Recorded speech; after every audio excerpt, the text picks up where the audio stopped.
And just take some deep breaths and allow your body to relax. Just breathe in and breathe out in a relaxed, rhythmic way. And just let your body move into calmness with each in-breath, and let everything of the day, all of the problems and everything that's disturbing you, all the past, just let it go with the out breath.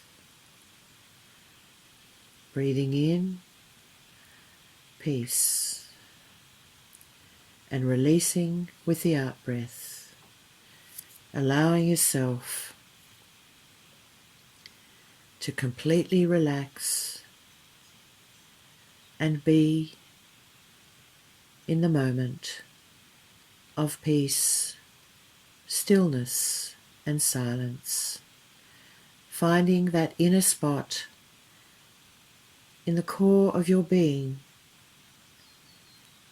letting yourself be conscious of your inner beingness, your soul, your higher self, and allow that union to take place of your physical consciousness with your soul,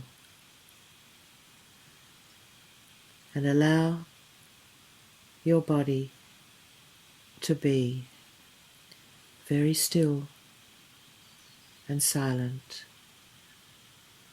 and at peace with all that is.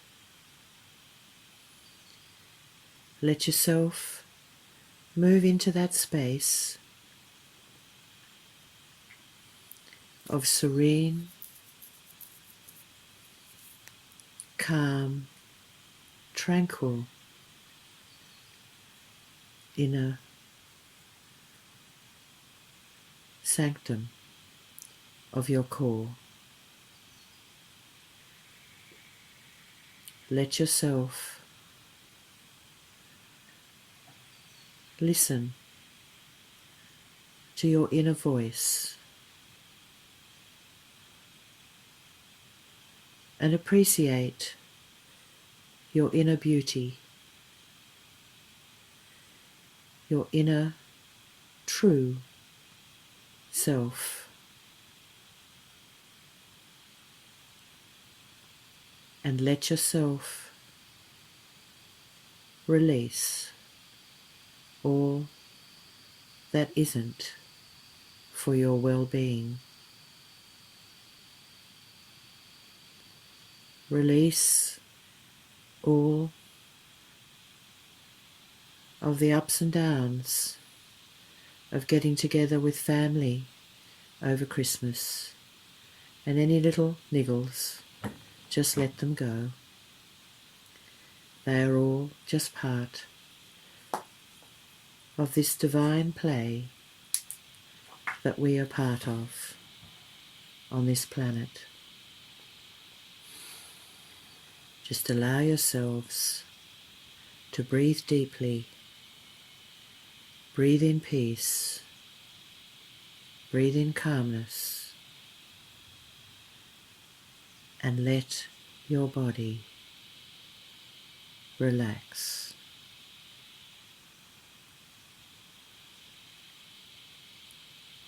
Letting go of all of the day's activities and being very present in the moment, in the time that you spend with your inner self.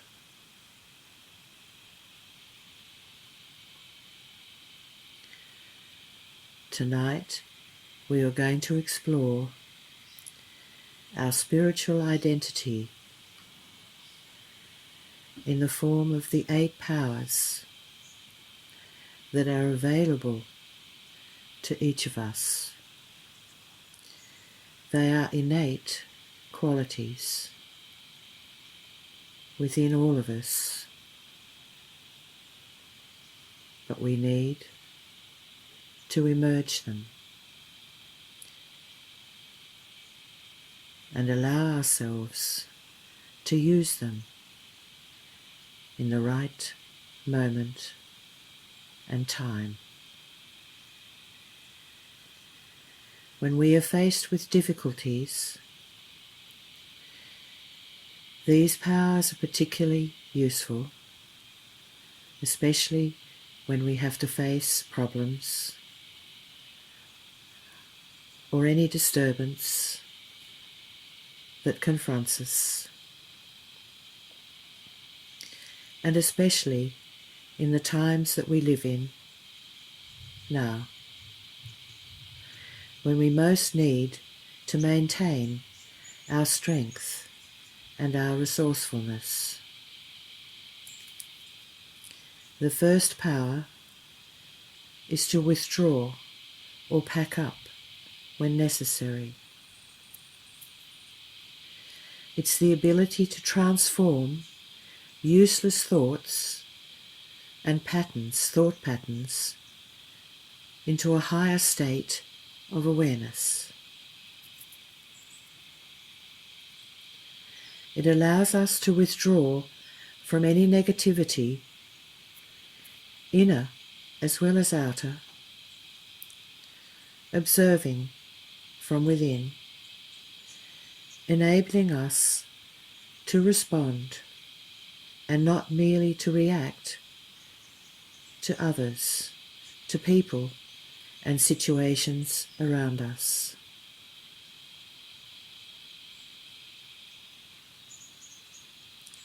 And following that is the power to merge. This power is much like the first power to withdraw or pack up, but it's more related to emotions and feelings. And with this power to merge, we are able to see the less than divine feelings still harboured within the heart. We learn to allow those feelings, those unworthy feelings, to be dissolved by God's love and light.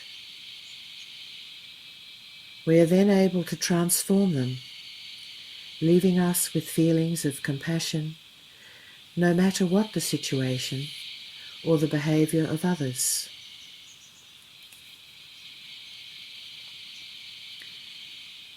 So the power to pack up or withdraw when necessary, and not merely just to react, and the power to merge. And when these two work together, our head and heart become healthier. And so, this is the basis for tolerance and accommodation, the next two powers. When we begin to operate from this basis, people around us really notice. We ourselves hardly notice, but others do. An analogy such as a fruit-laden tree yielding its fruit to children who are throwing stones at it to release the fruit. Just as we learn to tolerate when others might be saying things that we don't agree with or we're not happy with. And so we are not affected by the stones. We remain untroubled and effortlessly continue to give our fruits, our love and our compassion, the healthy thoughts and feelings that come from our innate goodness and our virtues. And we have all of that within. So the power to pack up and to merge in difficult situations gives us the power to tolerate,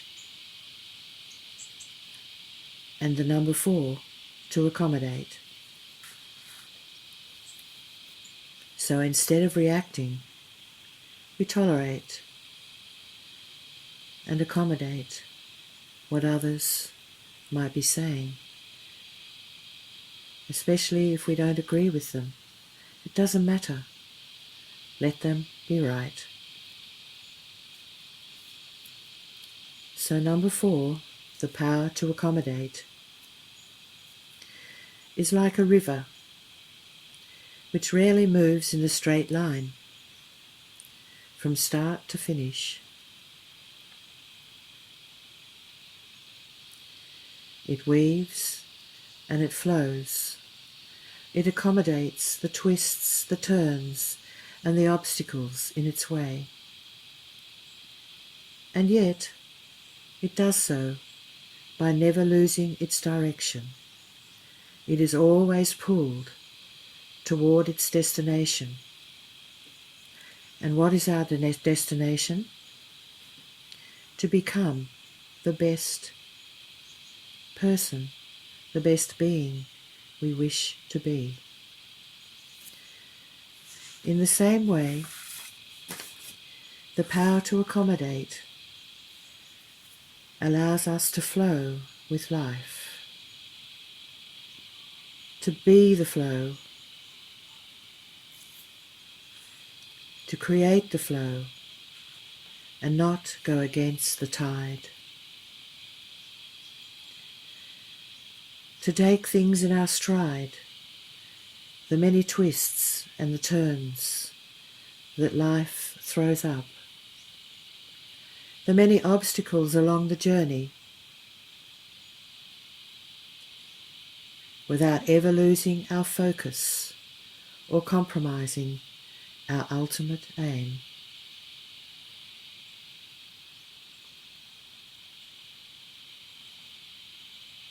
And the 5th power is to discern. It's the ability to know clearly the difference between right and wrong in any given situation, to be able to discern which way to go. However, just knowing alone is not always enough.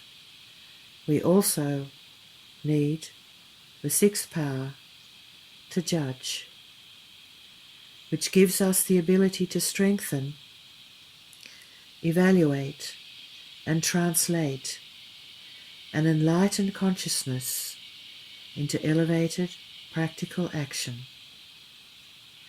So always keeping our thoughts positive and elevated, seeing the best in others, seeing the best in ourselves, and seeing the silver lining in all situations.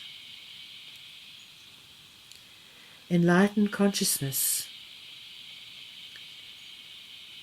being that way in which one lives within the higher code of conduct, in tune with God, with the source of all light and love in this universe. And with all of those 6 powers emerged, number 7 is the power to face. It enables us to shine the light of our truth into the dark corners of the soul. Then we are able to face the last of our shortcomings, which then gives us the ability to cope with and handle difficult situations in life with responsibility, with wisdom. And as our light grows within, the dark sides diminish. They lessen, they go away, and we become light. And the last power is to cooperate,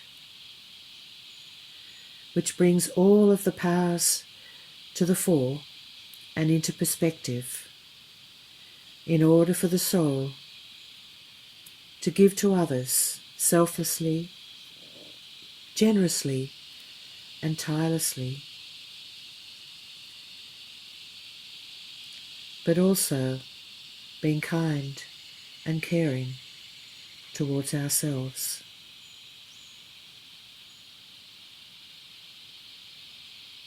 These spiritual powers are about sustaining virtue and goodwill in all situations and helping others to do so.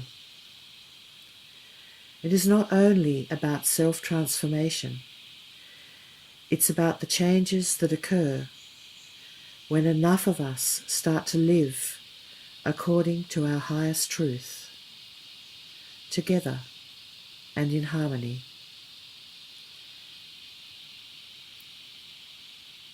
This is what's necessary in today's world. Developing these powers now, we thus bring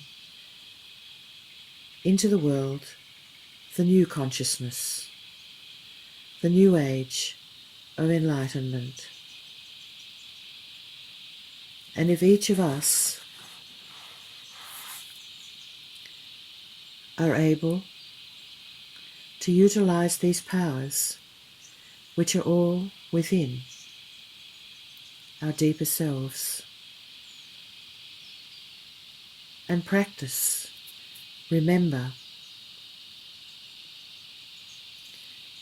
that if somebody is angry, somebody is wanting to argue, press their point, it doesn't matter. It's okay. They're just expressing their point of view. They're expressing their own understanding, and that's their level. So for us, it's such a good practice to be tolerant, to accommodate others when they express things that don't necessarily line up with our understanding of the way things are.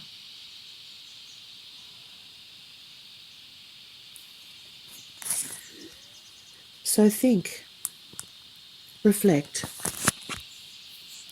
in your quiet moments about how much you are able to pack up and merge when necessary, how much you are able to tolerate and accommodate others when confronted with situations, and people might be flapping, anxious, fearful.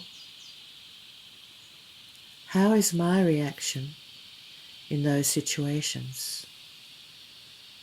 Am I able to remain calm and assist the situation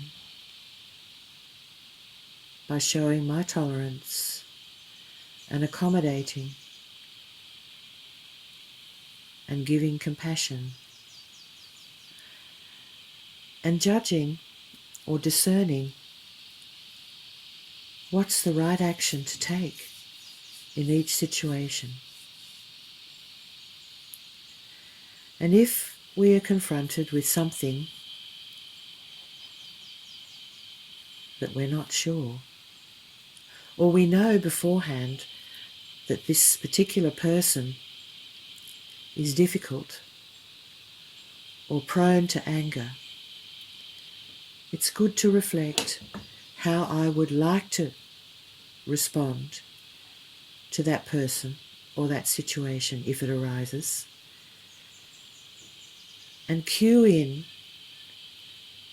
by rehearsing in your mind how I wish to be in that situation or with that person. And take some deep breaths into that scene that you've conjured up in your mind, that you've envisaged, and see yourself responding in that healthy way. And you'll find that when you come to greet that person, you're in that situation that could be contentious, that you act calmly, with tolerance, with compassion, and you're able to help that other person. Because when I make a change in the way I respond, the other person also has to change the way they react.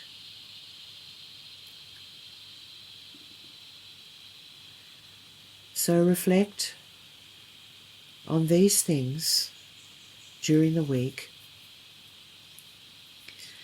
Even write down what you remember of the 8 powers. The power to pack up, the power to merge, the power to tolerate, to accommodate, to discern, to make the right judgment, the power to face, and ultimately the power to cooperate with others. See how much I am doing this and how much of that I might need to tweak, to put a bit more effort into those powers.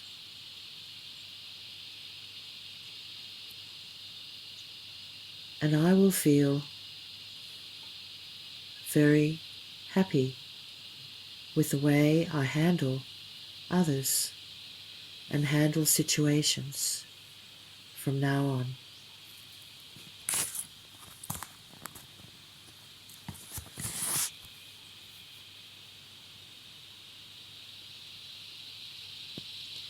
So deeply instill these ideals into your consciousness, because you have them all. It's just allowing yourself to emerge them at the right time.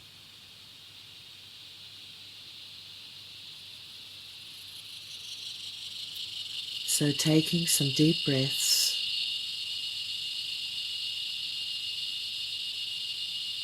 and allowing yourself to really instill these ideals and qualities within as a given way to start the new year.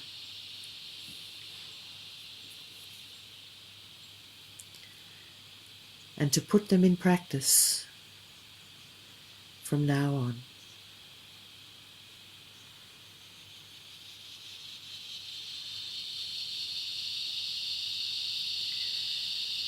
And especially if you find someone difficult, take a deep breath before you respond. Think, observe the way that you are handling situations, and you will have success.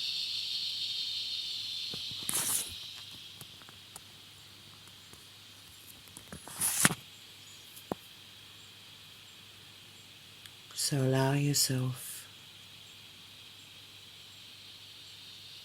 to really take on the beauty of my inner self and my inner qualities of such depth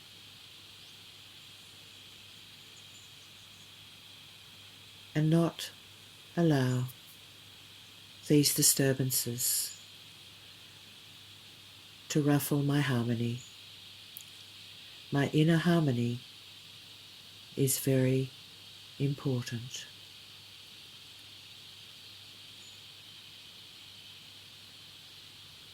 So let yourself be the flow